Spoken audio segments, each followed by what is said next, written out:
الحمد لله رب العالمين والصلاة والسلام على سيدنا مولانا محمد وآله وأزواجه وذريته أجمعين. اللهم ربنا أرنا الحق حقا وارزقنا اتباعه وأرنا الباطل باطلا وارزقنا اجتنابه. اللهم أرنا حقائق الأشياء كما هي. اللهم ربنا زدنا علما وعملا وإخلاصا يا رب العالمين.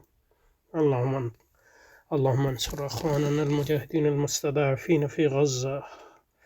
اللهم فرج عنهم وفرج عنا والطف بهم وبنا يا أرحم الراحمين. وصلى الله تعالى على خير خلقه محمد وآله وأصحابه وأزواجه وذريته أجمعين. Okay, yeah, on page 2, and we had covered this first half of the first paragraph, but we'll just read it again in case there is something else which pops up. A state is a form of political association or polity that is distinguished by the fact that it's not itself incorporated into any other political associations, though it may incorporate other such associations. We looked at it last time. We are still not entirely sure about that. The state is a supreme corporate entity because it's not incorporated into any other entity.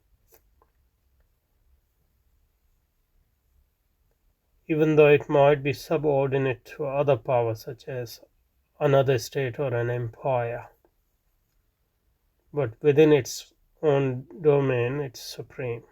So that much seems true.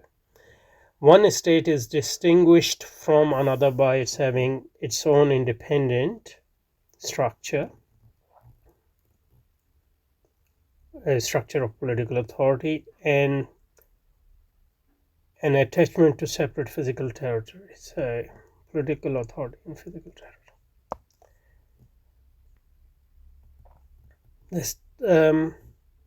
The state is itself a political community.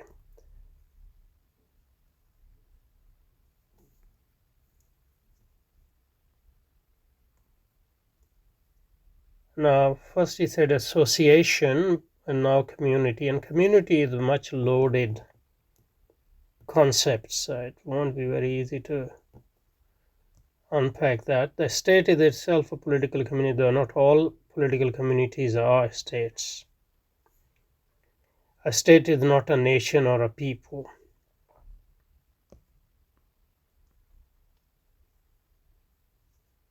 A state is not a nation or people. I mean, a state is not a nation or a people. That's true, but that contrast doesn't make much sense to me because these are two different things. So why he's contrasting them?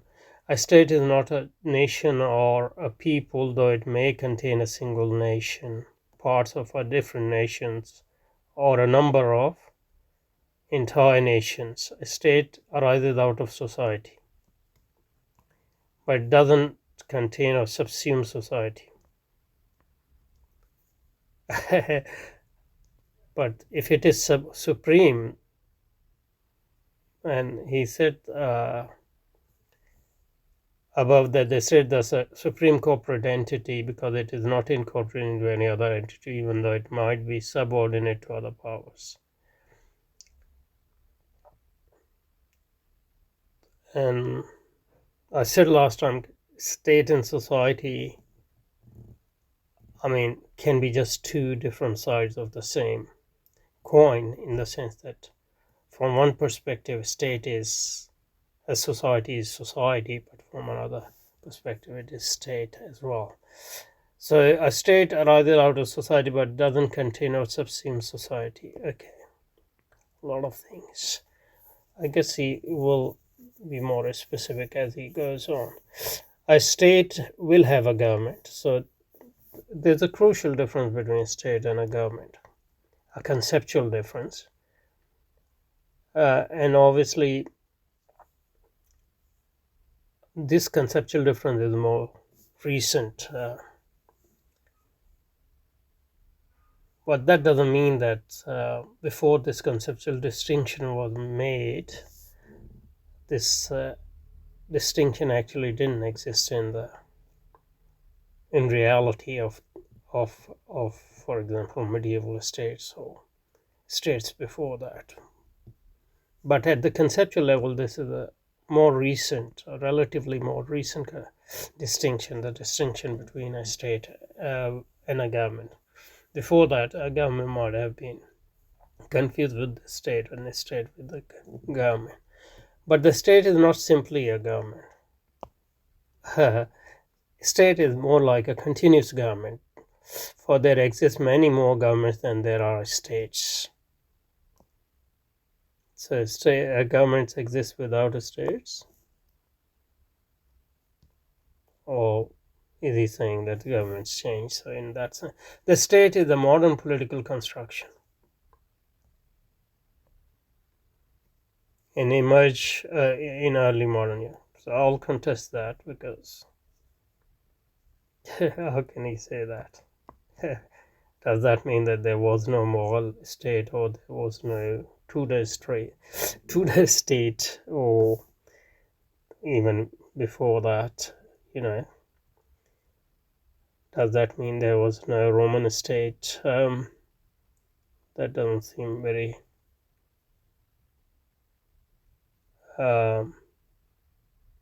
factual statement. The state is, you can say that there's a different conception of a state, but to say that the state, or maybe you can even claim that the conception is so different that we should treat it as a different entity. That might be something you can claim, but to say that the state is a modern political construction that emerged in early modern Europe seems to me not very convincing at this point anyway, but has been replicated in all other parts of the world. The most important aspect of the state that makes a distinctive and new form of political association but has been replicated in all other parts of the world. The most important aspect of the state that makes it a distinctive and new form of political association is most abstract quality. It is a corporate entity. So corporate, we considered that, but corporate is not clear what corporate mean, unless it's just another word for association or large group of people. And abstraction in itself, we like many other things in modern age, we think of state at more abstract levels. That's why we make this distinction between government and state, which probably wasn't that prominent in earlier parts in before modern period. But that doesn't mean that the state didn't exist. To understand this formulation of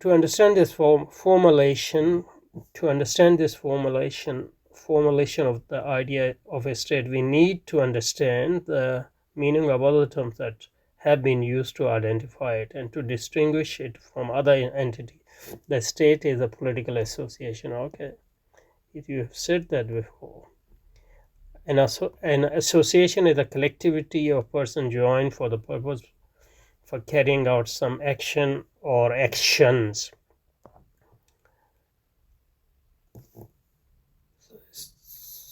Okay, so there is a purpose of this association. An association thus has the capacity for action or agency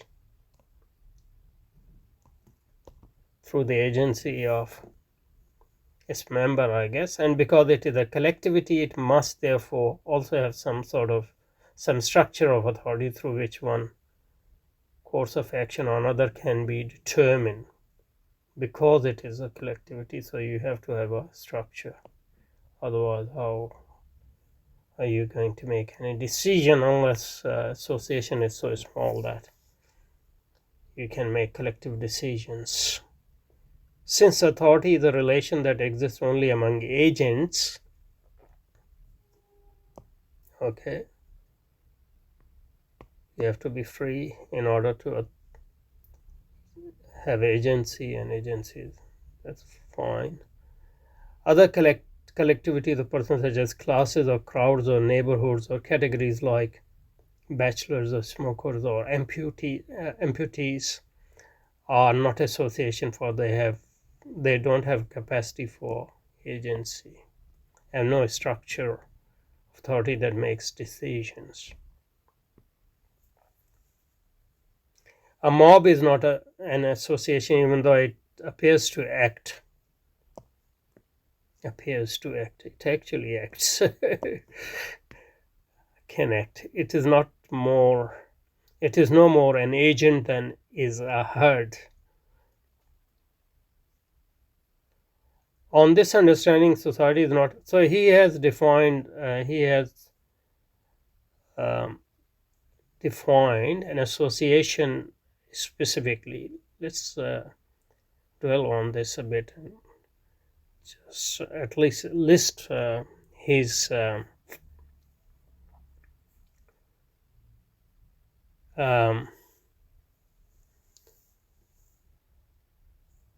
qualities, or I guess the qualities that he attributes to an association, or the conditions which must be met in order for association to be an association. So, state is a political association.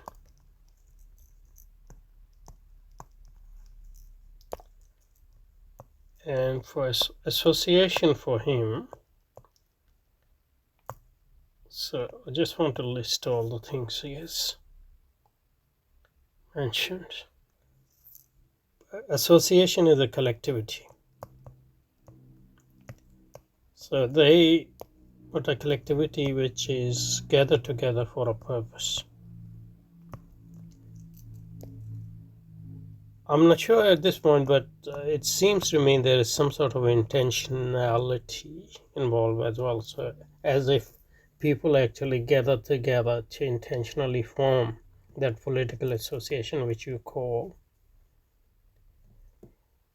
state, because one thing probably you what differentiates society from association is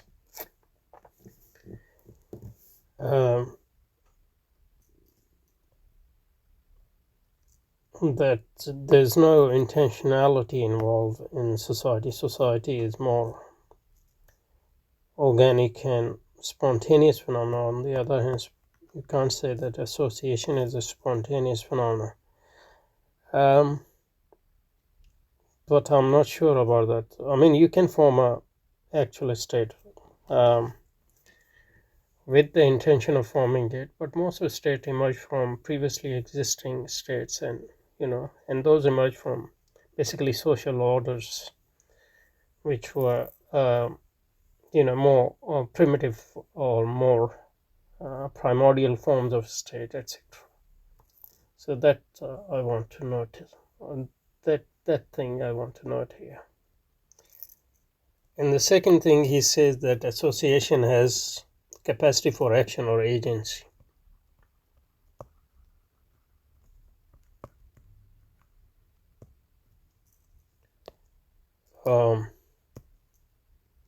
Agency, capacity for action. Obviously, association does it through its members, but obviously, society has some sort of agency as well, but probably we'll see. And from agency, he drive the premise that because it is a collectivity, so and a collectivity which has agency, therefore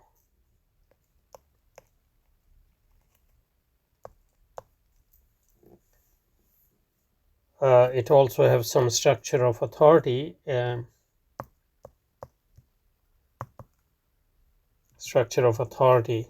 through which one course of action or another can be determined, because collective agency cannot work without some sort of authority or structure of authority.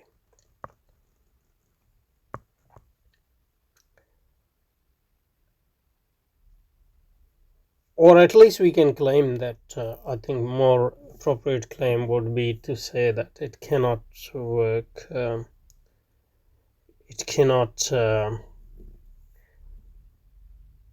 make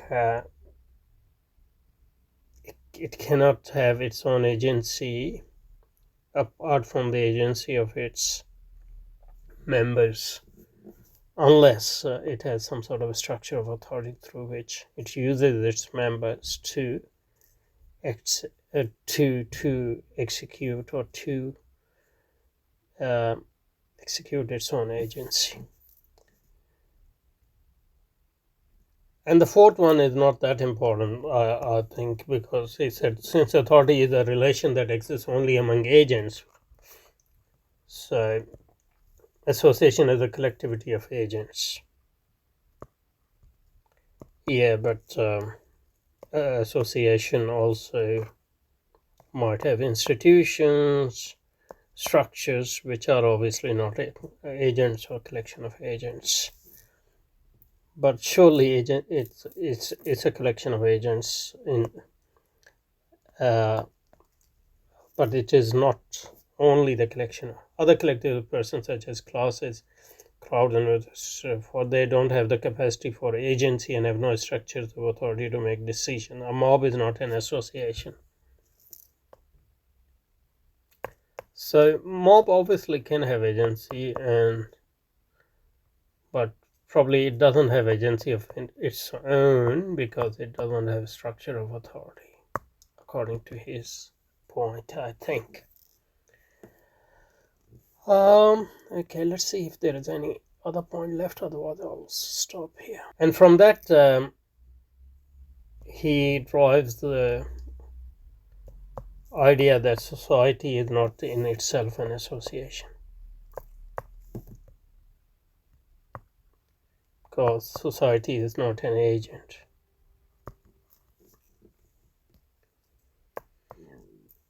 But society can establish its own association through which it can use its agency, or society can have a hierarchical structure in which. So I'm not sure at this point whether this is a good point, but we'll stop here and we'll take this point again next time. Thank you.